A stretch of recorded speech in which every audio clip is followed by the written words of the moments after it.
Loh,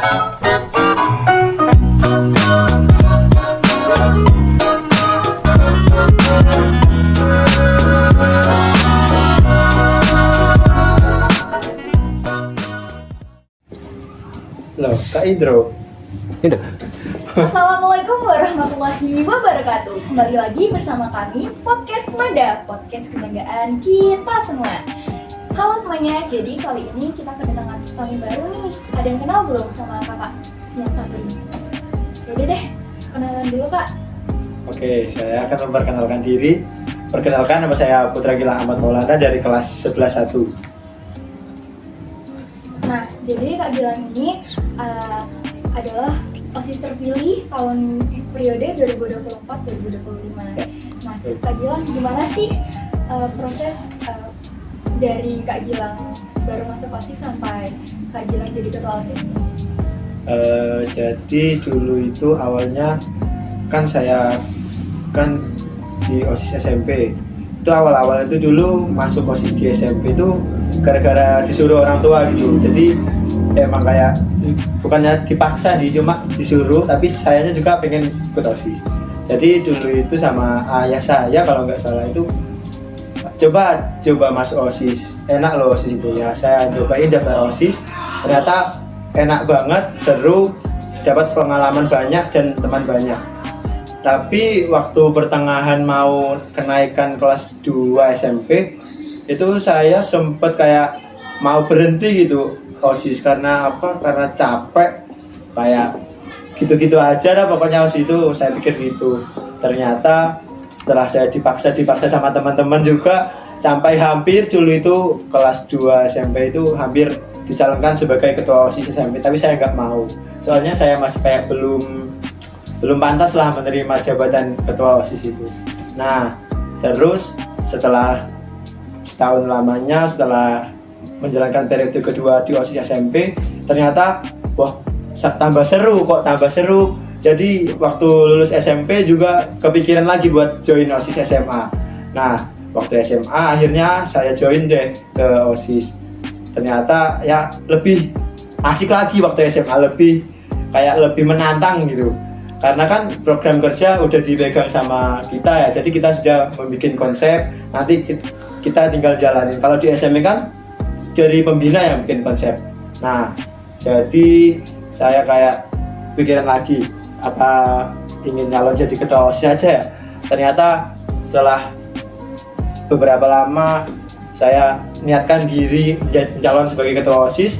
Di samping itu saya juga mendapat banyak sekali dukungan entah dari teman-teman senior maupun dari guru-guru. Nah, akhirnya saya pun memberanikan diri, membulatkan tekad yang kuat untuk menyalonkan diri sebagai ketua OSIS. Dan alhamdulillahnya waktu kemarin alhamdulillah terpilih.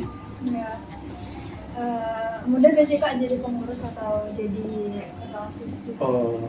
Untuk menjadi ketua OSIS saya belum terlalu merasakan apa susahnya sih.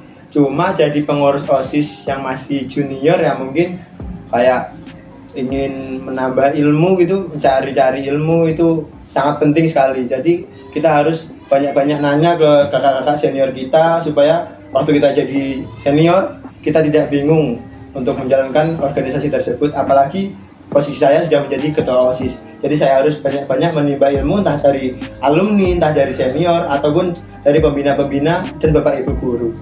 Jadi dibilang susah atau enggaknya susah gampang sih, tergantung teman-teman dan anggota OSIS-nya. Iya, Kak Gilang kan ikut masuk di 11-1 nih. Katanya Ya. 11-1 nih kelasnya tuh kelas 11 yang paling pintar-pintar. Enggak. Kan ada yang bilang katanya kelas 11-1 tuh muridnya lebih pintar daripada gurunya. Itu benar gak sih? Wah, nggak tahu ya. Tapi kayaknya enggak. Masa iya sih gurunya lebih pintar? Muridnya lebih pintar dari gurunya? Nggak mungkin. Karena kan guru itu kan yang memberikan ilmu dan juga banyak pengalamannya, jadi nggak mungkin ya kalau ada yang bilang lebih pintar dari murid, guru lebih pintar dari muridnya, itu nggak mungkin. Dan kalau dibilang kelas 11-1 itu pintar-pintar dari siswa-siswa yang lain, mungkin itu hanya pandangan guru deh mungkin, karena kan kelasnya kan siswa-siswanya kan kayak kompak, aktif, dan kayak kalau diberikan tugas gitu kayak kayak ya manut gitu, nurut, walaupun agak sedikit rame ya kalau tiba-tiba guru jelasin itu, kadang-kadang anak-anak tiba-tiba random gitu ya. Mungkin kalau dibilang pinter ya lumayan lah, tapi nggak sampai kayak yang dipikirin orang-orang, wah pinter banget, nilainya tinggi-tinggi, nilainya di atas 90, di atas 80, enggak. Ya masih ada lah yang di bawah rata-rata, masih banyak. Tapi Kak Gilang pernah nggak kayak nggak ngerjain tugas terus dihukum?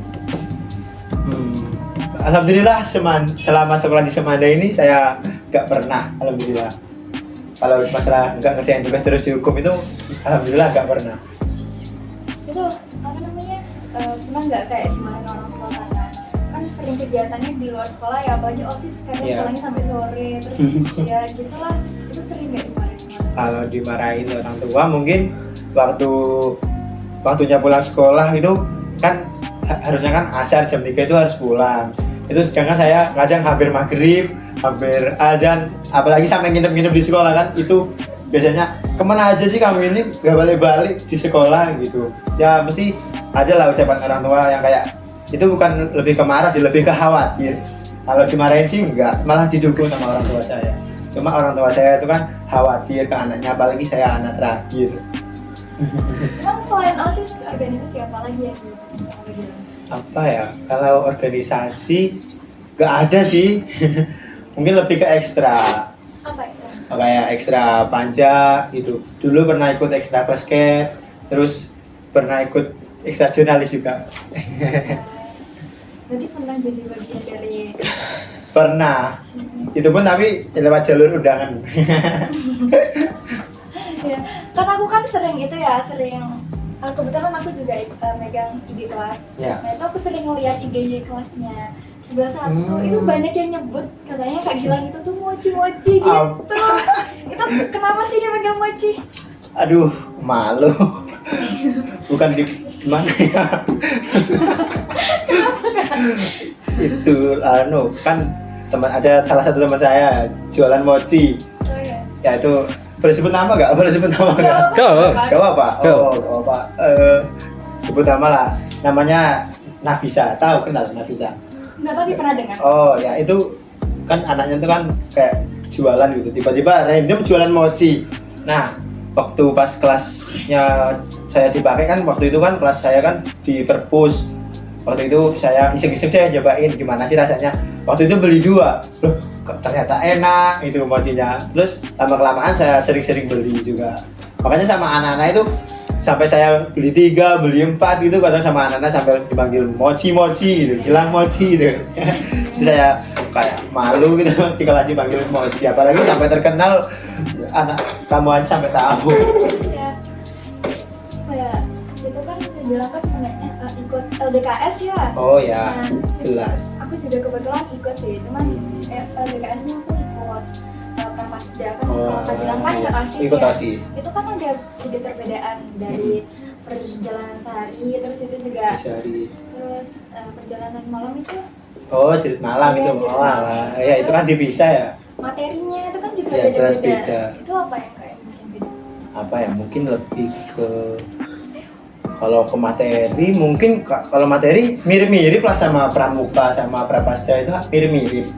Cuma kan yang namanya di sebuah organisasi itu kan kayak ada adat istiadat ya. Nah kayak seumpama kayak di pramuka kan ada kayak upacara, itu ada penusukan keris gitu kan. Itu kan mesti kan adat itu namanya. Di OSIS juga mesti ada adatnya, kayak pas perjari itu mesti ada adatnya. Cuma saya nggak bisa nyebutin secara spesifik, soalnya sangat privasi sekali. Kemarin jurit malam kan pas kita lagi pas kita masuk baris, itu kan Kak Gilang dipanggil-panggil terus ada jalan jongkok. Oh alah. Ya itu salah satu adatnya, itu jalan jongkok. Itu sebenarnya kalau gitu itu kan mesti dipikir dulu, mesti kan ada manfaatnya, nggak cuma tiba-tiba jalan jongkok itu kan mesti ada manfaatnya. Contoh kita waktu menjalani program kerja, kita waktu rapat, nah kita itu harus bersikap kayak sigap, tangkas gitu, biar nggak lelet. Jadi OSIS itu diajarkan supaya jadi anak yang tidak kelemar-kelemar lah bahasanya kalau di OSIS itu. Sampai sampai kayak sampai ke bawah sampai sekarang gitu loh Kak. Waktu pas suara sirine tuh, Suara Kak, sirine, ya ampun. aduh, sirine Iya. keramat. Sampai sekarang pun kadang kalau semisal Kak Yoga masih nyetel itu kadang kaget sendiri gitu. Kadang juga saya dulu masih kelas 10, tiba-tiba ada suara sirine mesti kaget juga awal-awal, tapi lama-kelamaan enggak. Udah biasanya aku kalau semisal tidur itu kayak orang yang mati yang nggak bisa mau dibangunin kayak gimana pun itu nggak bisa bangun, tapi Wow. semenjak ada sirine kita kayak tiba-tiba berdiri aja. Aduh, nggak tahu emang sirine keramat. Kebetulan kan Kak bilang kan itu ya pemilih aku pas Wah. MPLS. Oh 99? Iya, Wah. 99. Iya. Itu gimana sih Kak anak-anaknya? Soalnya banyak yang bingung ya Kak. Walah, kalau saya sih awal masuk sekolah itu wajar ya MPLS, karena kan masih kayak belum mengenal satu sama lain, belum akrab, jadi wajar kalau mau diajak bikin pentas seni gitu kan agak bandel, wajar. Tapi kalau gak bandel tuh saya pikir tuh kayak gak wajar gitu, tiba-tiba disuruh bikin pentas seni malah kompak loh, itu menurut saya kayak luar biasa lah. Tapi anak 10-9 ini juga luar biasa sekali, apalagi waktu saya bimbing itu anak-anaknya asik-asik banget, sopan-sopan. Mungkin nggak tahu ya kalau sekarang, nggak pernah lihat lagi soalnya. Iya. tapi katanya itu pensinya kelas 10 sekarang sama yang kelas 10 kemarin itu sedikit berbeda, katanya sekarang yang lebih effort. Iya. Kalau dulu tuh katanya yang penting tampil gitu katanya. Kalau dulu kan kayak masih nggak kenal gitu. Emang kayaknya angkatan saya sama angkatannya sampean beda, mungkin lebih gimana gitu. Ya tau lah kayak gimana angkatan saya.